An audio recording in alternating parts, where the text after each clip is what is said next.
छोटराम शिक्षा सेवा समिति है, उसका संगठन है जो छोटराम की जयंती मनाते हैं।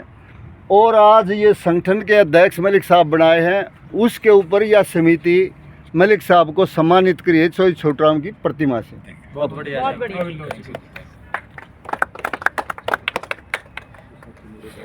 मलिक साहब, कैसा लग रहा है आज का जो आपको घोषित किया गया है, बनाया गया है, तो क्या कहोगे आप? देखिए, ये आज किसी भी प्रोग्राम को करने के लिए कोऑर्डिनेटर, कन्वीनर या अध्यक्ष जो हमारे समाज में एक परंपरा है चुनने की, जो प्रोग्राम सम्मान समारोह हम करना चाह रहे हैं आदरणीय सत्यपाल मलिक जी के सम्मान में, जो सम्मान उनको सरकार की तरफ से मिलना चाहिए था वो सम्मान नहीं मिला। जो सम्मान उनका सरकार नहीं कर पाई, वो एक तरह से उन्होंने अपनी संवैधानिक ड्यूटी की उल्लंघना की है, संविधान का उल्लंघन किया है। तो देश की जनता संविधान और राष्ट्रीय झंडे से भी ऊपर है, क्योंकि देश की जनता ही झंडा बनाती है, देश की जनता ही संविधान बनाती है और अपनाती है।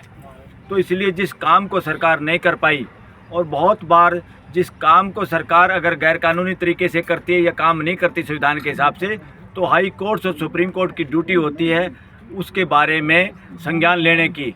और बहुत बार हाई कोर्ट और सुप्रीम कोर्ट संज्ञान नहीं लेती, इसी वजह से समाज को खुद बड़े आयोजन, इवन धरने जुलूस लोगों को अपनी डिमांड के बारे में इसी वजह से करने पड़ते हैं। जब जुडिशरी फेल होती है, समाज खुद खड़ा होता है, क्योंकि समाज ही, देश की जनता ही सर्वोपरि है। हमारे देश में संविधान की व्यवस्था है, मगर संविधान से भी ज़्यादा देश की जनता सर्वोपरि है। 140-45 करोड़ इस देश के हैं। वो super supreme court, super PM, super राष्ट्रपति और सुपर संसद होते हैं। इसलिए जिस काम को संसद ने बाद में जब देखा, माहौल इंटेलिजेंस एजेंसी ने जब बताया कि उनके सम्मान में, सत्यपाल मलिक जी के सम्मान में समाज उठ खड़ा हुआ है, न केवल हरियाणा, पंजाब और राजस्थान, पूरे समस्त देश में across the caste and creed उनको सम्मान दे रहे हैं। वो इस वजह से समझ गई सरकार कि हमने जो गलती और बदमाशी की है, समाज ने उसका संज्ञान ले लिया है।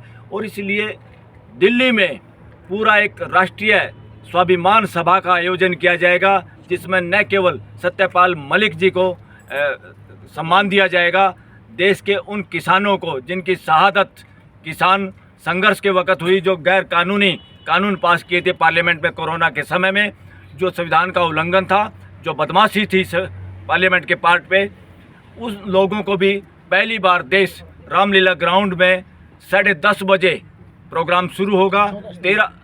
14 सितंबर को संडे के दिन, इतवार के दिन, यहाँ पर हमारी सभा में समाज के हर वर्ग की उपस्थिति में ये फैसला लिया गया है। तो उसमें सबसे तो निवेदन करते हैं पूरे देशवासियों से कि ज़्यादा से ज़्यादा संख्या में उस स्वाभिमान सभा में पहुँचें। 14 सितंबर समय 10:30 बजे से शुरुआत होगी। सब लोग अपनी हाजिरी लगाए। ये स्वाभिमान सभा जो होगी, ये हर इंसान की मानवता का स्वाभिमान बरकरार रखने के लिए, और रामलीला ग्राउंड नई दिल्ली में ये प्रोग्राम होगा।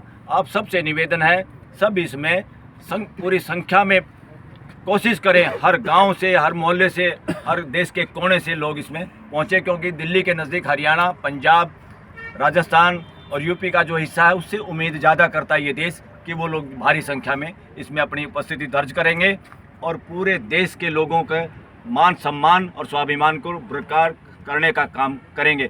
और भी देश में जो लोग इस देश की सत्ता की गोलियों का शिकार हुए हैं, गैरकानूनी तरीके से जिनको डराया या मारा गया है, उन सब को भी इसमें एक तरह से श्रद्धांजलि और या उनके स्वाभिमान या उनका सम्मान किया जाएगा।